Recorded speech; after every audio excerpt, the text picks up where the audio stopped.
Hello दोस्तों। आखिर भारत ने सीज फायर मंजूर क्यों किया? क्या लॉजिक है इसके पीछे? क्या भारत ने हार मान ली? क्या पाकिस्तान युद्ध जीत रहा था? नहीं, ऐसा कुछ नहीं था। एक मुझे एक गाने की लाइन याद आ गई, हमारी किस्ती थी डूबी वहां जहां पानी कम था।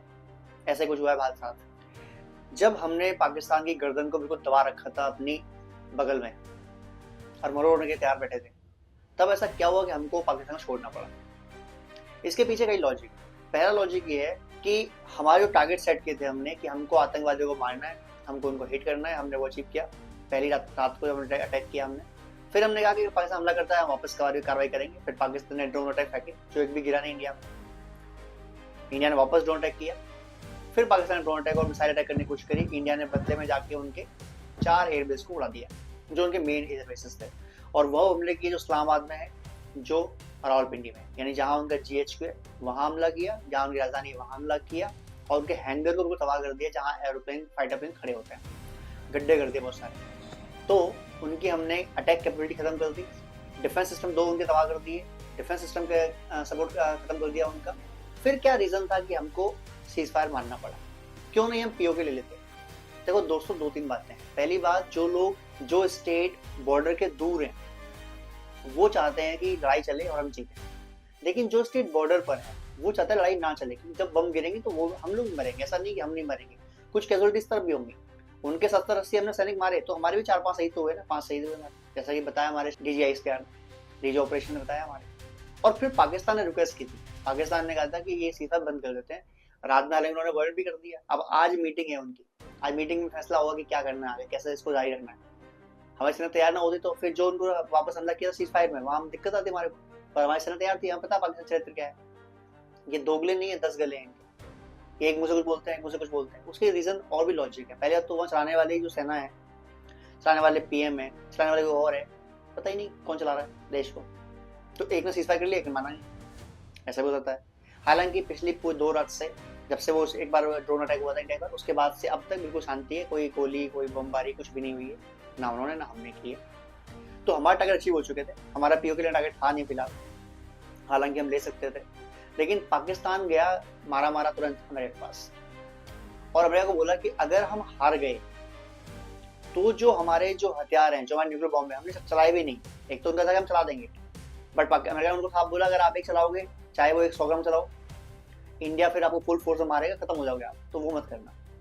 तब पाकिस्तान के लीडर ने उनको बोला कि अगर हम हार गए और हमारी सेना का कंट्रोल हमारी तरफ से खत्म हो गया, तो जो कंट्रोल लेगा हमारे पाकिस्तान का वो होंगे हमारे टेररिस्ट। और फिर वो जो बंदे हैं वो न्यूक्लियर बम चलाने के लिए, चाहे कुछ भी करने के लिए, कुछ भी कर सकते हैं। वो किस टाइप के लोग हैं पता ही आपको। और ये बात ट्रंप को मालूम, समझ में अच्छे से आई कि हाँ यार, अगर एक ऐसा देश जो रोग स्टेट है तो सोचेगा नहीं कभी, क्योंकि उसकी आधी जनता जो है वो इस्लामिस्ट हो चुकी है पूरी, उनका माइंडसेट खत्म हो चुका है। तो उनके हाथ में न्यूक्लियर बम का आना मतलब they can fire anywhere, not only India, they can fire Israel, they can fire America, कहीं मार सकते हैं वो।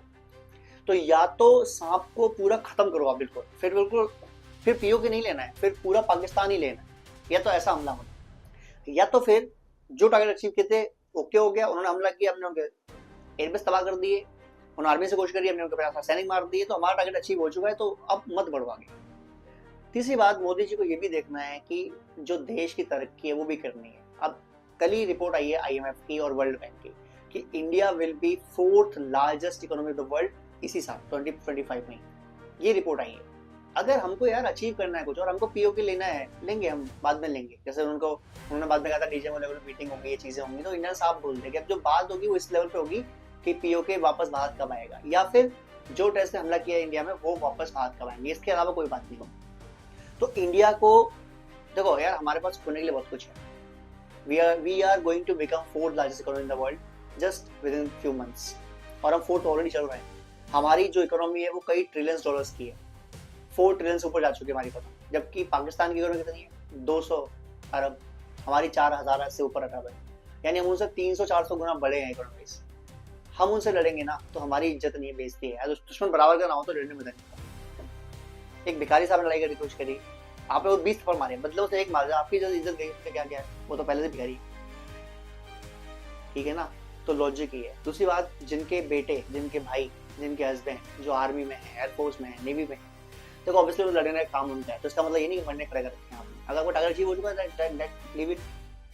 स्टिल हमारे डीजे ने बोल दिया है, एयरफोर्स ने भी, नेवी ने भी और आर्मी के डीजे में तीनों थे, उन्होंने बोला है कि अगर पाकिस्तान कुछ भी हरकत करता है तो फिर हम उसको एक्ट ऑफ वॉर मान के दोबारा हमला करेंगे और ज्यादा हमला करेंगे। तो ये बात थी, और मुझे लगता है कि भारत ने, हालांकि बहुत लोग दुखी हैं इस बात में कि लड़ाई क्यों रोकी, हम जीत सकते थे, पीओके ले सकते थे, जरूर जीत सकते थे, इसमें कोई दो राय नहीं है, बट हमारी इकोनॉमी लॉस होता, लाइफ का लॉस होता, कई लोग मरते, बेगुनाह लोग मरते, इधर भी मरते उधर भी मरते। तो it's better to stay down, stay calm. फिलहाल थोड़ा और बढ़ते हैं, देन उनको अच्छे साइड मारेंगे, वो वैसे भी खत्म हो जाएंगे, वो देश खत्म होने वाला ही है, अपने आप ही खत्म हो जाएगा, क्यों अपने हाथ गंदे करना है, ठीक है ना। बाकी हमने कुछ चीज वापस की नहीं, जो समझौता सिंधु समझौता हमने कैंसिल कर ही रखा है, वो भी होल्ड पर ही है। राज ने भेजे तो भेजे रखे हैं, वीजा उनको देने नहीं है, तो जो हमने कर रखा एक्शन वो नहीं रखे हैं, तो हम तो जीते हुए हैं ना, क्यों टेंशन लेनी है फालतू में।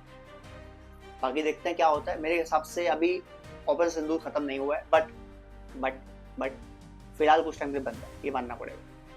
वीडियो अच्छा लगा हो शेयर कीजिए, सब्सक्राइब कीजिए, कमेंट कीजिए, अपनी राय दीजिए। जय हिंद, जय भारत।